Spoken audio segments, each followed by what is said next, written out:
Welcome to back to my channel Sujata. অনেক দিন ধরে ভিডিও করি না, অনেক কিছু সমস্যা আসলো, তার লাগে অনেক দিন ধরে ভিডিও করতে পারলাম না। তো আবার নতুন করে ভিডিও করা শুরু করতেছি। তো প্রথম শুরুটা গোপালের জন্মাষ্টমী দিয়ে।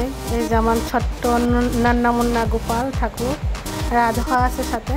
এই যে গোপালের স্নান করালাম, যে ফটো দিলাম, তারপর পুজো করলাম, যেখানে ফটো দিলাম, সব কিছু নিয়ে তো ভিডিওটা শুরু করলাম। এখানে একটা ফটো তুললাম, এই আমার ফটো দিলাম। তো এখানে মোটামুটি গোপাল ঠাকুরের লেগে সব কিছু রেডি করলাম। রেডি করার পর এই যে শুরু করলাম, মানে সব কিছু এখানে দিলাম। 5 জাতের মিষ্টি দিলাম, তারপরে ফ্রুটি চকলেট, তারপরে একটু ঠাকুরের জন্য ভোগ বানাইলাম, দেখাবো সব কিছু। ভোগ বানানোটা দেখাতে পারছি না, তো তখন অনেক সমস্যা ছিল, কারেন্ট ছিল না, অনেক সমস্যা নিয়ে করলাম, তার লাগে ভিডিওটা মানে করতে পারলাম না। তো এখানে দেখেন গোপালের এখানে ওই যে বলের মধ্যে পায়েস বানালাম, খিচুড়ি বানালাম, 5 রকম ভাজা করলাম, তারপরে একটু মালপোয়া ভাজলাম। এই যে ভুগটা রেডি করলাম, তারপরে এই যে ছেলে রেডি হচ্ছে, তো একটু ভিডিও করলাম। আমি রেডি হয়ে গেছি, তারে ওরা আবার জিজ্ঞেস করছিলাম রেডি হয়ে গেছে। এই যে গোপাল ঠাকুরের স্নানের জন্য সব কিছু রেডি করলাম।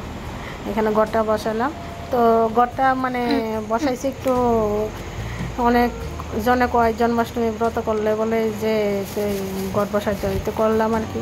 ঠাকুরের জানি না ঠিক আমি নিয়ম, তবুও আমি নিজের মনে চাইছে তো বসালাম। একটু আম পাতা কলা দিয়া, তারপরে এটা ঘটের উপরে একটা কাপড় দিলাম আর কি। তো এখানে এই যে স্নান করানোর সময় গোপাল ঠাকুরের সুন্দর করে আসন সাজাইলাম, গোপাল ঠাকুরের একটু গেন্দা ফুল দিলাম, দিয়ে টিয়া রাখলাম। এখন স্নান করাইতেছি। প্রথম জল দিয়ে স্নান আপনারা সবাই জানেন, তারপর শেয়ার করলাম। প্রথমে জল দিয়ে স্নান করা, তারপর দুধ দিলাম, তারপরে ওখানে একটু আতপ চাল একটু তেল দিলাম, দিয়ে সেরা এরপরে দিয়ে সেরা ওখানে ঘি দুমু দিয়ে সেরা এই যে আতপ চাল দিয়ে একটু তেল দিছি, তো ওখানে ঘি দিলাম, দিছি ঘি দিয়ে সেরা ওখানে হাতে ঘিটা উঠতেছে না, চামচ দিয়ে সেরা তারপরে সুন্দর করে ঠাকুরের শরীরটা একদম ভালো করে ইয়ে করে মরাইয়া দিলাম ঘি দিয়া। তো এখন ইয়ে দিলাম, একটু জল দিয়ে নিলাম, জল দিয়ে সেরা ওখানে আবার ইয়ে দিলাম, মাখন দিলাম। প্রথম মাখন দিয়ে ভালো করে একদম ঠাকুর দুজনের ভালো করে শরীরটা একদম মাসাজ করে দিয়েছি। মাসাজ করে একদম ঠাকুরের সুন্দর করে ঘি, তারপরে বাটার মানে মাখন, তারপরে দই সব কিছু দিয়া ভালো করে একদম ঠাকুরের ইয়ে করে ডুল্লা, তারপরে দিয়ে এসে আপনার এখন জল দিয়ে দিলাম, জল দিলাম, জল দিয়ে স্নান করাইলাম। এখন আবার দুধ দিলাম, দিয়ে এসে না এরপরে ইয়ে করলাম আবার না সরি এখন দুধ না ইয়ে দিলাম, কি জানি ওই ইয়ে দিয়ে বানাইলাম, পঞ্চমৃত বানাইলাম। এখানে দই মধু, তারপরে ঘি, তারপরে দুধ সব কিছু দিয়া পঞ্চমৃত বানাইলাম, করাইলাম। এরপর ছেলেও করাইবো, ছেলেও মানে নিরামিষ ভাত খাইছে, উপাস তো থাকলো না, তার ঘরও কইতেছে আমিও করাম, তো ছেলেও করাইলাম। ও সেম আমি যা যা করছি সব কিছু দিয়ে ও স্নান করাইলাম।